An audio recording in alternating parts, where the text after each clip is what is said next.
lavoro prendono la crisi economica come una scusa per fare dei cambiamenti che comunque avrebbero fatto. Poi c'è la questione della globalizzazione che viene spesso presentata come motivo di cambiamento. La globalizzazione è un termine molto complesso, ma comunque viviamo già da tanti decenni in un contesto globale, quindi non è un qualcosa di nuovo. Poi c'è il tema delle nuove tecnologie, ci viene detto che le nuove tecnologie devono cambiare il modo in cui le persone lavorano, ma questo non segue necessariamente l'andamento, comunque i cambiamenti che si vedono anche a livello contrattuale.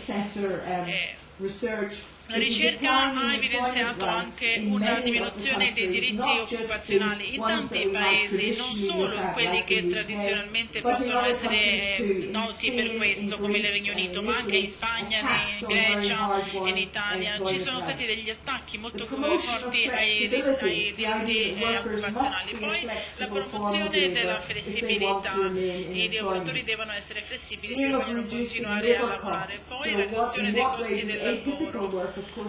Chiaramente il lavoro atipico è caratterizzato molte volte dalla riduzione dei costi di lavoro e queste riduzioni avvengono soprattutto quando il datore di lavoro richiede, ha necessità di apportare queste riduzioni. Poi l'aumento del lavoro informale.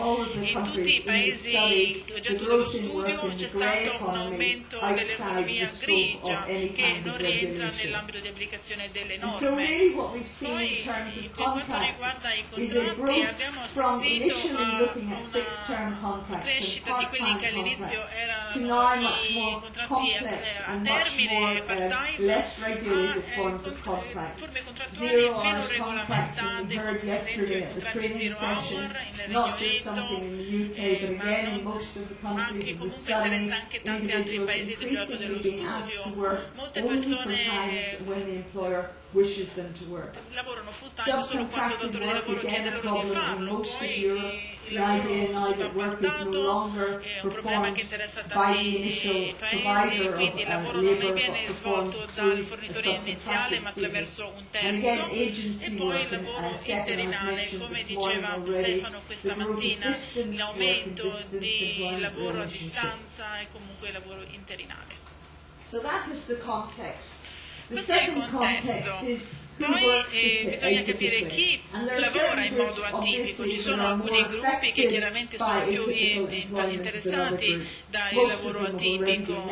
Alcuni di questi sono stati già menzionati nella presentazione precedente, ma vediamo che ci sono le donne, i lavoratori giovani, sempre più lavoratori anziani. Vediamo che nello studio emerge come il lavoro atipico non sia un fenomeno che interessa solo i giovani ma anche gli anziani. Poi si tratta di un lavoro tipico che viene svolto soprattutto nelle classi sociali più basse e per questo studio ha evidenziato come questo lavoro atipico viene svolto da lavoratori immigranti, quindi alcune categorie sono più interessate da questo fenomeno del lavoro atipico. Analizziamo adesso le definizioni di lavoro atipico. Uno dei problemi che ci troviamo ad affrontare è perché è difficile definire l'atipico, perché noi qui dobbiamo definire quello che non è piuttosto quello che è. Si tratta di un lavoro che non è standard e quindi è difficile capire cosa si intende per lavoro standard. Ma posso dire a proposito che quando parliamo di coordinamento, quando parliamo dell'implementazione dei diritti occupazionali, parliamo di diritti che si basano su una forma cosiddetta standard lavorativa e quindi poi dobbiamo cercare di capire quali sono le forme non standard. Ma poi si tratta comunque di un lavoro in cui non c'è nessun tipo di protezione sociale o comunque questa protezione è molto limitata e questo studio mirava proprio a capire quale fosse il livello di protezione sociale. I contratti sono poche volte per iscritto e di conseguenza i lavoratori non sanno bene di che tipo di contratto si tratta e poi si tratta di lavori con bassa remunerazione. Non dobbiamo generalizzare ma possiamo dire che che i lavoratori atipici sono sicuramente meno pagati dei lavoratori che lavorano in lavori standard. Guardiamo adesso dei dati sul lavoro atipico, dati che sono stati raccolti dai paesi oggetto dello studio. Qui dobbiamo concentrarci, ma non in modo eccessivo, su tutti gli lavori atipici. E qui in questo grafico vediamo che la maggior parte dei lavoratori dell'Unione Europea e nei paesi oggetto dello studio sono ancora inquadrati in contratti standard tipici. Il problema non è capire qual è la norma o non è la norma, è constatare l'aumento negli ultimi 20 anni di nuove forme di contratto. Sebbene i contratti a tempo indeterminato e a tempo pieno rappresentino ancora le forme di contratto predominanti, vediamo che nei diversi paesi c'è un aumento delle diverse forme di occupazione. Questo è il problema che ci interessa più da vicino. Quali sono le forme contrattuali? Innanzitutto la forma standard, ovvero il dipendente è direttamente assunto dall'azienda, ma poi stiamo vedendo che ci sono tante forme a distanza. Stefano ha fatto riferimento questa mattina all'assunzione attraverso agenzie. Ci sono più di 30.000 agenzie che operano a livello europeo, alcune sono multinazionali, ma spesso si tratta di piccole agenzie che sono ubicate in un piccolo paesino, in una piccola città, che forniscono appunto i loro servizi.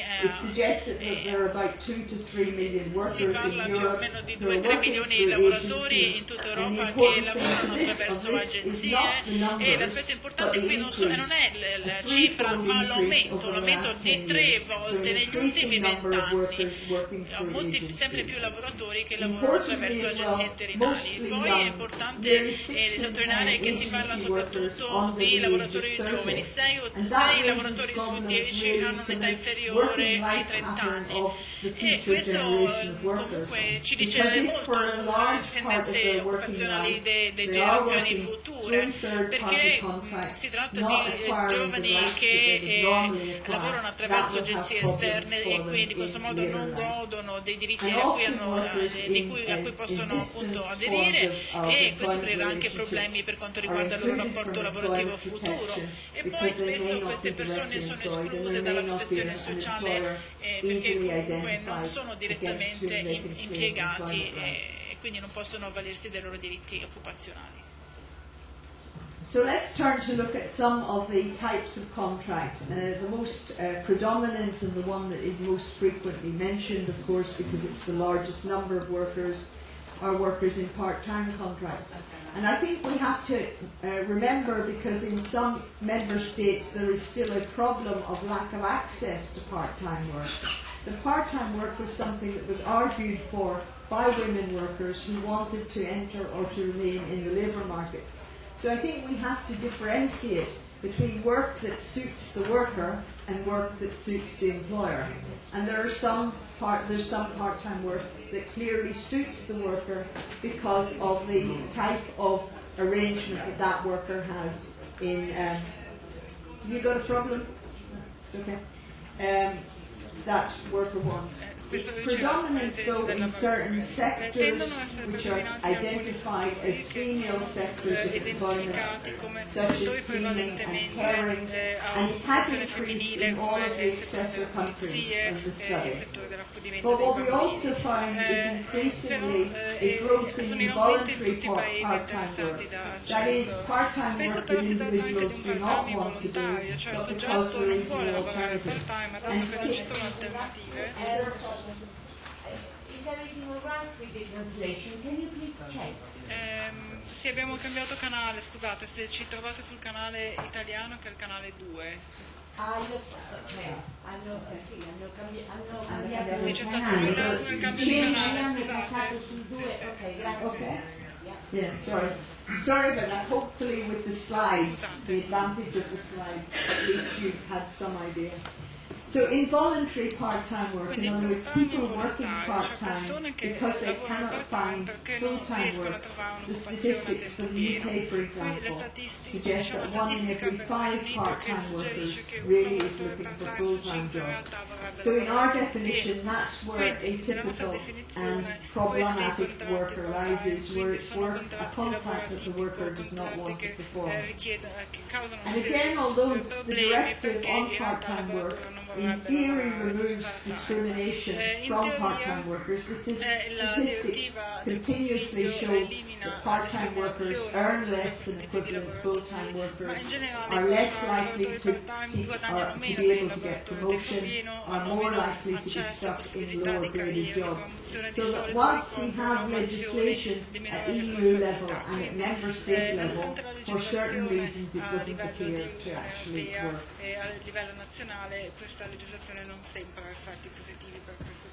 Okay, the next form of work that I wanted to look at was fixed-term contracts, again protected under a European directive, which limits the number of renewals of fixed-term contracts that workers can have, and which provides a right to no less favourable treatment. But again, we find in all the countries of the study that workers who are working on fixed-term contracts are less likely to have the kind of social protection that applies to workers on permanent contracts. Fixed-term contracts obviously can be for fixed term or for fixed tasks, and we heard yesterday of the particular problems that arise where workers are on fixed task contracts and where the task is ended quite suddenly. Again, it's a question of increases, and looking at fixed-term contracts, the increase in the EU of workers in fixed-term contracts has grown from 8% to 14%, so nearly a 100% increase over a decade. And 30%, and this is really important, I think, in the light of the economic crisis, 30%, nearly 1 in 3 of all jobs created between 1987 and 2007, before the beginning of the crisis, were fixed-term jobs. So in other words, increasingly work is being offered not as a permanent form of employment, but as a temporary form of employment. And again, more likely to be affected, groups of workers more likely to be affected, women workers and young workers. But again, as with part-time work, 1 in 4, so nearly 25% of people in fixed-term contracts are in fixed-term contracts because they cannot find a permanent job. Hanno questo tipo di contratto perché non sono riusciti a trovare un lavoro a tempo pieno. This morning there has already been mention of very atypical contracts, a term which Andrea Brighton and others developed in work for the European Foundation. But the idea of very atypical contracts increasingly is found in all of the countries in the study, and they include workers with no employment contract at all, in other words, not knowing who the employer is, not having sight of a contract, workers who are working less than a very small number of hours a week, less than 10 hours a week, workers who are on temporary contracts of 6 months or less, and to those categories, the categories that Brighton and others developed, we would want to add the categories of apprentices, unpaid family members, freelance, false self-employment, working students, again a problem that was raised with us yesterday, those on 0 hours contracts, those who have contracts that are have no fixed hours, para-subordinate workers, apprentices, and again someone I think has just mentioned or reminded me of internships, the growing number of workers who are working as workers under stages or under internships that are not paid. And of course the issue about unpaid work is that it's work that excludes those who do not have the financial resources to allow them to work unpaid, so it therefore has a class impact as well as an impact on the type of work that's available. The third issue that I wanted to look at really was the question of self-employment, or I think what we would describe as bogus or false self-employment. because there is again a growth in most of the member states of employment tied to a single client, in some sectors in particular in construction as well as in transport and in franchising, where the individual is technically, for the purposes of employment law and social welfare, categorised as self-employed, but where it is clear that the employment relationship resembles, to all intents and purposes, a direct employment relationship. In other words, it's likely to have fixed hours of work. The rate of pay is likely to be set by the employer and not by the worker, and there is an obligation to attend work.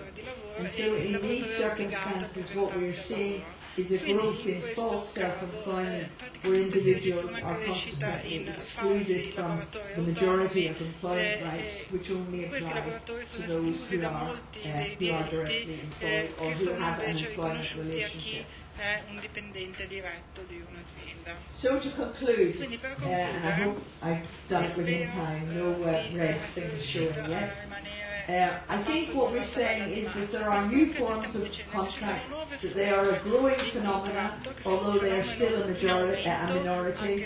It is the moment for us to pay considerable concern to their growth, because a minority can become a majority before we know it. They are often not chosen forms of contract.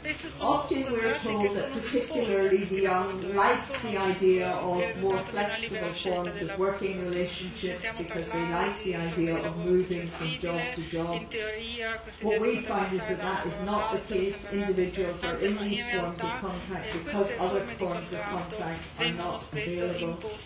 What they all are accompanied by is less access to social welfare provision, and that access is often not because the contracts themselves are treated differently, but because the regulations for welfare provision exclude workers under certain circumstances, if they earn too little to make contributions for social insurance payments, if they work too few hours to be entitled to be covered by social welfare protection, or if they work too few weeks in the year to be covered. So this creeping indirect form of exclusion of workers from social welfare protection is something that we need to be aware of. There is the need also to focus on certain categories of worker, because it is clear that some categories of worker are more likely to be affected than others. We also have to recognise that often trade union influence is weak in the sectors where atypical workers work, and it is a problem that trade unions need to address.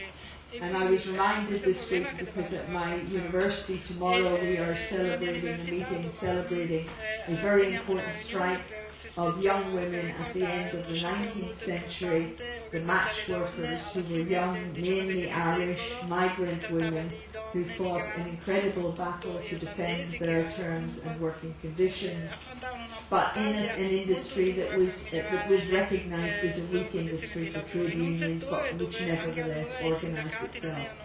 So I think it's often important from a trade union perspective to not have a narrow vision of seeing some sectors as impossible to organise.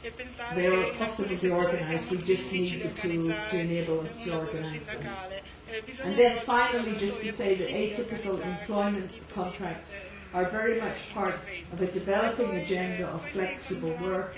And I think when the Commission brought out the notion of flexicurity, or when the Nordic countries started to talk about flexicurity, a number of individuals thought, oh, well, this sounds like an ideal model, flexible work and secure employment.